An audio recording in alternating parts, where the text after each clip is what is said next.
Questions for Kyrie, please.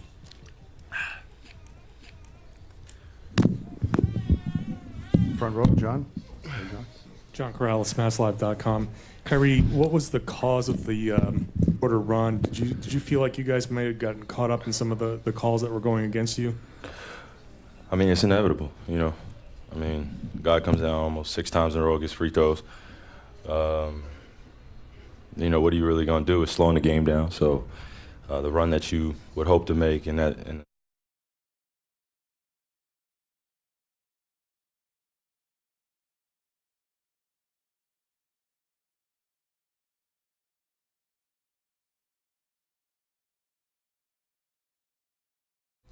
Chris. Chris Gasper, Boston Globe. You know, Mike Budenholzer was in here and he said, you know, the spirit of our group is good. The challenge is to keep it there. What's the spirit of your group at this time, and what's the challenge? I mean, we have another chance to respond at home. You know, they took care of business. The third quarter is really where they made their mark on the game, and you got to give credit. George Hill was the X factor tonight, having 21 off the bench, going 9 for 12. You know, we just have to do a better job of limiting that. I think that we did a great job of starting off the game really well, going into halftime. You know, obviously ending the half in a fashion that probably wasn't our best, and then coming out in that third quarter giving up 40 points. You know, that's not a characteristic we want to carry over into the next game, and we'll be better. We'll need a little bit more from our bench, a little bit more consistency from me going to the basket, especially as well as at the three-point line. And hopefully we can even out the free throws, not just in the fourth quarter. Mark James, Nesson, WEI. Kyrie, you've been involved in a lot of playoff games, especially NBA Finals. Have you ever personally been involved where the officiating's been so poor on one side? I mean, hey, the refs have a difficult job. We have a difficult job. Obviously, I can sit up here and can complain. We know the disparity in what it is, but I'm not going to put all the emphasis on the refereeing. I think that there are a lot of controllable things on our end that we can be better at. You know, obviously the officiating is going to be part of it. Hopefully you can, you know, you wish that things can go your way, but they don't, and we have to be able to respond in a better, you know, a better circumstance. We just got to respond better, and I think that we will do that going into Game 4. I'm confident in this group. I'm confident in the talent that we have here, and as well as the basketball IQ. We just have to bring it to another level of being in the right spots, and really focusing on where we could take advantage on the defensive miscues. You know, they turn their heads on plays where guys are driving to the basket. They still have the same frantic defense. They've made adjustments, and now we go back and watch film of where you know, instances in the game where we can control. We just have to do better. Kyrie, Gary Walsh from Boston Globe. One, when you put him in the bonus with 8 minutes left in the third quarter, how does that affect your defense, your mentality, when you know any kind of physical contact is probably going to be a foul? And secondly, how do you guys not lose control like you did in that third quarter, and it seemed like the officiating became the dominant theme? Yeah, like I said, it's difficult, but it's something that we can manage. And when it does happen at that point in the game, we just got to collect ourselves and be ready to move on to the next play. Obviously, we know how many free throws he shot a game. You know, he's a great player in our league. We know how many times he goes to the baskets and get contact. But we also understand how many times we go to the basket and get contact. And it's a playoff game, and guys are playing very aggressive. And when you get into the bonus with 8 minutes left to go in the third, it's definitely a shocker. It'll definitely put something in your mind where you don't want to touch anyone. And you know, they shot free throws, and like I said, in any instance in a game like that, when you go into the bonus early on, it slows the game down.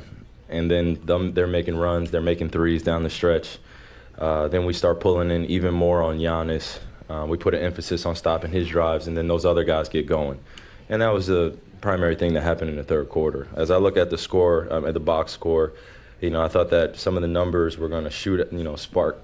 They were going to come off the page, and the only thing that comes off the page is that third quarter and 22 free throws.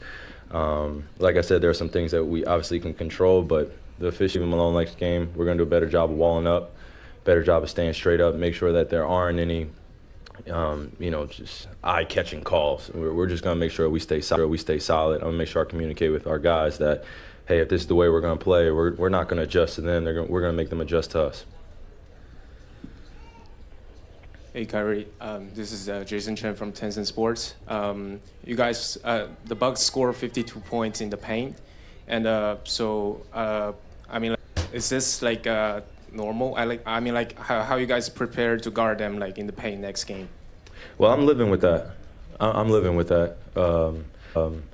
We can manage the game a lot better when we're giving up twos rather than threes.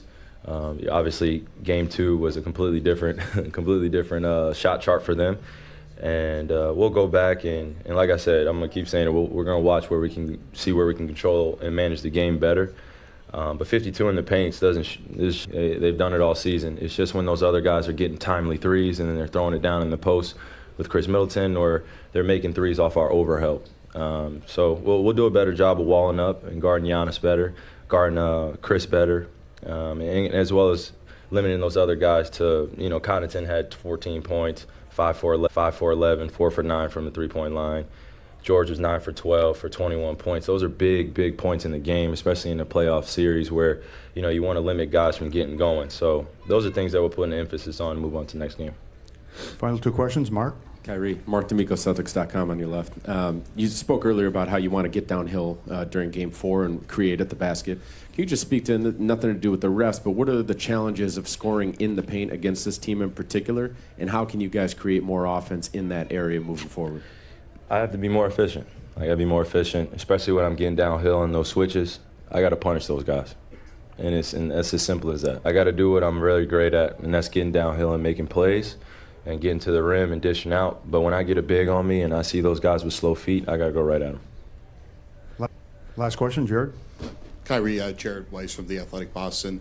I know you have like a great floater game and you're able to kind of score pretty much anywhere in the paint, but when that kind of back and forth going to the line, do you feel like you need to initiate that contact or really seek that contact and try to get that free throw battle going? Man, I just got to keep my eyes on the rim and just be efficient in that paint area.